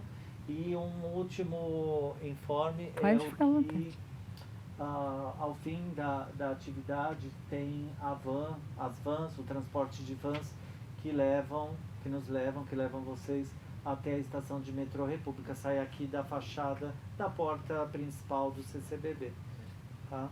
Então, quem quiser ir de essa volta. imagem vai ser disponibilizada? Assim, houve uma alteração do modo de fazer hoje, que em geral a gente tem as intérpretes de Libras, porque é uma atividade que é registrada em vídeo e tem Libras justamente porque é uma atividade voltada para a comunidade surda, para a cultura surda de uma maneira geral. Hoje houve uma situação específica que as intérpretes não vieram. Então, a Libras vai ser feita por edição logo após. Então, a janela em Libras vai ser inserida. Em geral, já é gravado com. Sim. E era uma questão de agendamento da empresa que trabalha conosco, então vai ser realizado posteriormente. Então, tem uma edição e fica disponível no site ccbbeducativo.com. Tá? Todas as edições do Transversalidades, das 4 cidades, os vídeos são editados e ficam lá disponíveis. Era isso. Foi ótimo. Bom, alguém quer falar alguma coisa, fazer alguma pergunta? Pode falar. Vocês lembram de mim, mas Como você chama mesmo? Milene. Milene. Esteve lá no Territórios, museus, lá com o pessoal do Museu da Língua Portuguesa, Eu lembro sim. que a gente esteve no Teatro Fontaine. Isso. Lá, foi muito bonito. Eu te acompanho, gosto muito de você e eu acho muito bonita essa interação que você faz sobre a educação, sobre o olhar. Uhum. E isso que eu acho bonito. O olhar que você tem para a educação. Eu falo isso porque eu lido com os pequenos, né? Com Uhum. educação infantil C. E esse olhar que você traz, é isso que faz a diferença, né? Que nem você falou que não estudou tanto, que não gostava de... Não, eu gosto muito de estudar. Gosta de estudar. Mas Eu não gostava da não faculdade. gostava da faculdade, mas você aguçou seu olhar. Então, quando você vê algo, assim como eu, quando eu vejo algo, já me transfere para outras realidades, Uhum. outras interações, né? Uhum. Você consegue construir. Então, o lugar, ele existe, esse lugar, ele existe quando ele se torna lugares e quando ele é habitável, quando você faz ele ser habitável. Uhum. Né? Então, eu acho que é isso que você traz. Eu gosto muito, eu gosto sempre de ouvir ou ler o que você... Aliás, Muito você- obrigada. você ensinar- Obrigada, obrigada. Eu gosto bastante. E eu quero só agradecer, que eu nem ia perder de vir aqui hoje também. Ah, obrigada. Obrigada por sempre aguçar o meu olhar, a minha mente, trazer Ah, sempre que esse olhar lindo. delicado, né? Que você transforma o espaço que você está, o tempo. Ah, o espaço que você lindo. transforma. E é isso que você passa para mim, pelo menos para mim, que eu sei que você faz. Que o lugar onde eu estou, eu posso transformar ele em qualquer coisa. Basta eu ter um olhar. Obrigada. Eu acho que basta ter olhar, mas acho que para a gente transformar, a gente tem que se esforçar muito. Não pode desistir, né? Eu me esforço. Eu imagino. Sendo cobrado, olhado. Mas por que você fez isso? Porque eu sei que não pode fazer. Eu já fui cobrada de transformar um espaço. Uhum. Tá? Mas por que você fez isso? Porque eu sei que ele tem potencialidade para isso. Eu sei que eu posso fazer o que ele pode fazer. Uhum. Pode fazer sozinho. Uhum. Às vezes você é cobrada de querer mudar as coisas. Mas você não pode desistir. Não Principalmente pode na educação desistir. infantil. Não pode mesmo. Nossa, bastante. Legal. Gostaria muito de agradecer a exposição, achei muito interessante o seu trabalho, assim. Me propiciou Como que você bastante- Meu nome chama? é Danilo. Danilo. Me propiciou muitas viagens, né, entre esse estar aqui e não estar, Uhum. e buscar as minhas derivas e dentro disso os contornos e voltar. Você é Bem, professor, Danilo? Eu trabalho como oficineiro em CAPS, Centro Ah, de Atenção que Psicossocial. legal. Aí desenvolvo algumas linguagens, inclusive firmamos bastante parceria aqui com o CCBB, propicia bastante coisas de vir até aqui com os usuários, né? Mas aí no meio da sua exposição você trouxe um tema de os quartéis que existem dentro da gente, né? E aí fui muito suscitando Foucault, a ideia do vigiar e punir, né? Esse corpo disciplinar, lance do tempo, quanto tempo é controlado para manter essa homogeneidade, esse controle total sobre a nossa vida. E aí eu fiz uma pergunta assim, no meio da sua exposição, de que o que você já experimentou para romper com essa ideia do corpo disciplinar. Mas aí ao longo da exposição você já respondeu, né? Disso de largar do que não está te fazendo bem, o que não está te fazendo vibrar, né? E eu vou um pouco muito nessa direção, e você tem uma trajetória já mais na frente. E aí eu vou pensando assim, me acalentando de eu estou no caminho, sabe? Que bom. Eu estou caminhando bem, de ser inadequado quando me querem enquadrar, de ser desobediente quando querem colocar a gente na obediência, né? É isso aí. Porque tem que ser desse jeito. Tem um texto lindo da Clarice Lispector, não sei se você conhece, Danilo, que chama Menino a Bico de Pena, que fala disso, que fala ela fala assim que é impossível a gente desenhar um menino, porque quando o menino se deixa desenhar, ele morre. E aí ela fala, o menino é tão gentil e quando ele se deixa educar, mal sabe ele que está perdendo uma grande riqueza para não enlouquecer. Sim. Então a gente vive esse paradoxo, né? De se relacionar com o mundo e para isso ter que falar uma linguagem também que o mundo entenda e por outro lado ter necessidades que são nossas, que não tem a ver com isso, né? Sim. Essa necessidade da transgressão, da expressão mesmo. É. Né? De que não nos cabe toda essa disciplina, a gente Não. precisa romper com isso. E o lance da semente, eu fiz uma imagem, né? Uhum. A semente, ela rompe as paredes, aí eu fiquei imaginando, já pensando em possibilidades de criação com isso. Uhum. Obrigado, Legal, Gustavo. obrigada a você. Satisfatório. Eu tô num momento muito peculiar, porque eu vim da comunicação e daí eu tentei fazer mestrado lá, né, no Mackenzie, com a Miriam, de educação, arte, história da cultura, fazendo uma pós em arte e educação, e eu não consigo encontrar trabalho nesses meios formais, porque sempre um lugar pede, assim, como pré-requisito ter uma experiência prévia, como, por exemplo, arte educadora, como mediadora. E eu não tenho. Uhum. E aí eu não consigo romper esse ciclo do eu preciso de uma experiência para ter uma experiência, e aí Sim. eu tenho uma experiência pra ter uma experiência. E daí eu tô ficando maluca com isso, porque não adianta, quanto mais eu estudo, parece que mais distante eu fico da experiência que eu preciso ter para ter experiência. A experiência que você precisa ter para ter experiência. Então, eu não sei, sei lá, você tem alguma dica para eu romper isso? Olha, sabe uma dica que eu tenho para te dar? Você devia ir primeiro trabalhar num espaço de brincar. Tem muitos espaços de brincar maravilhosos em São Paulo. Porque os espaços de brincar não são escola, mas são lugares de aprender muito com as crianças. E tem vários espaços de brincar. Você põe na internet, espaço de brincar, você vai ver vários. Tem um na Vila Madalena, que chama Ubá, que é muito legal, um outro na Lapa que chama Puri. Eu acho que você podia procurar esses lugares. E você pode ir lá no Binar conversar comigo. Aí a gente pensa, como é que você faz isso? Aí eu como jornalista, o que fiz foi fazer uma página no Facebook onde eu fico escrevendo meus textos autorais para ver se algum dia alguém lê e fala, nossa, essa menina tem potencial.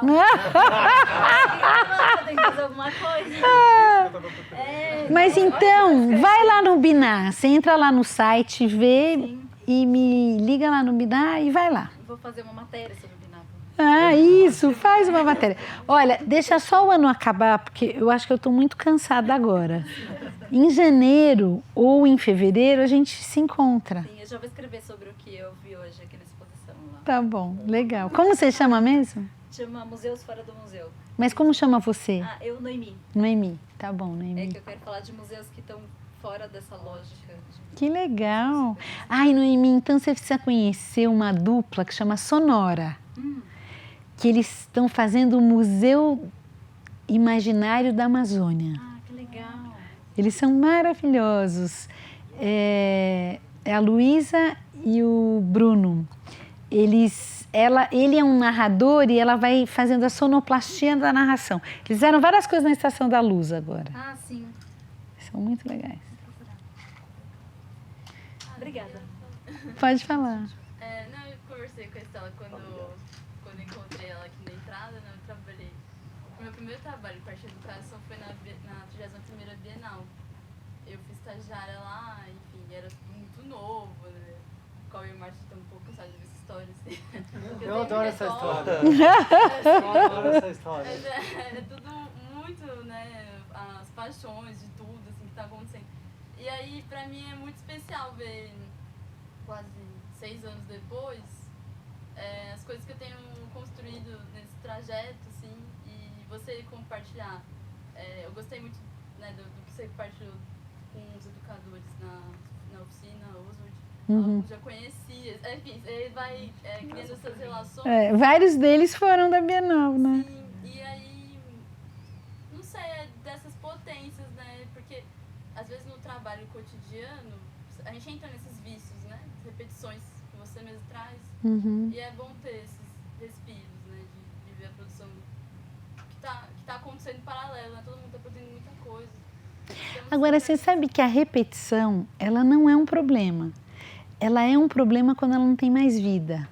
Por exemplo, você deu um ateliê, ou você fez uma visita que funcionou muito bem.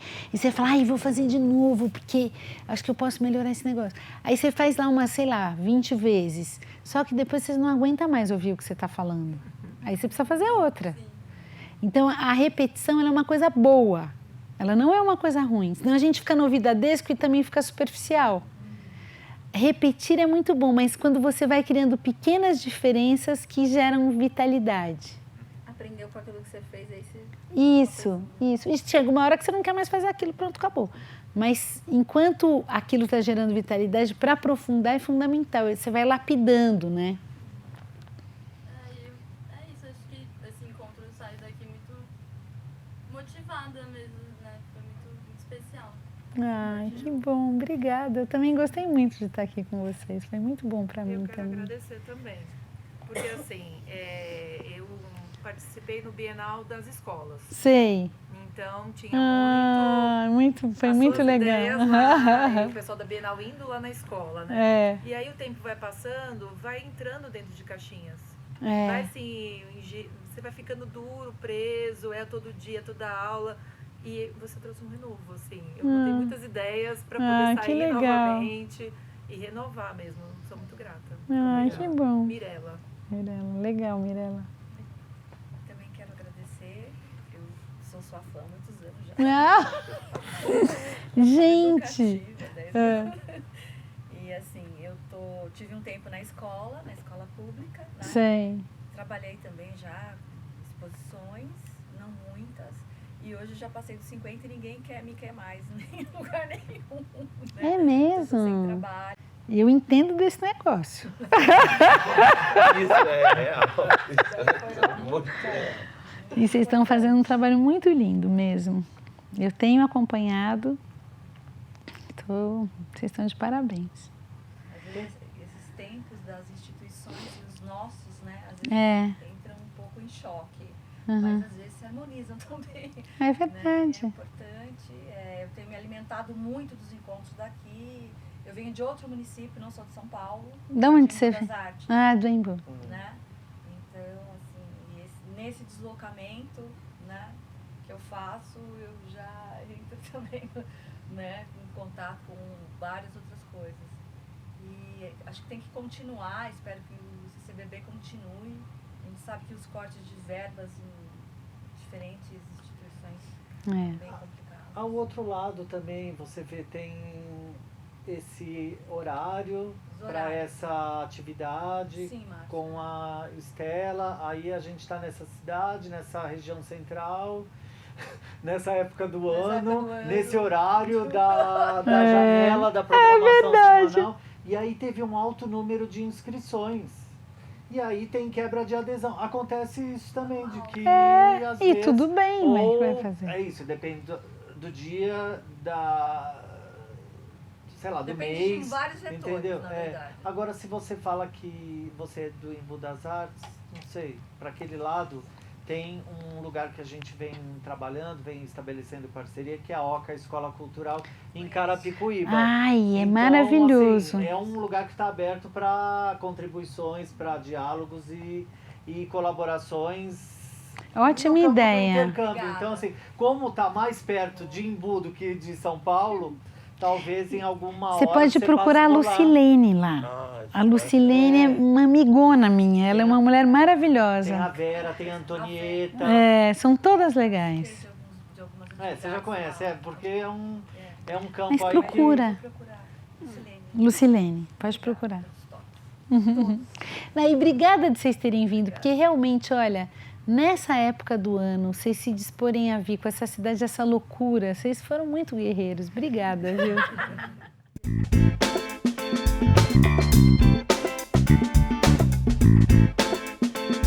Música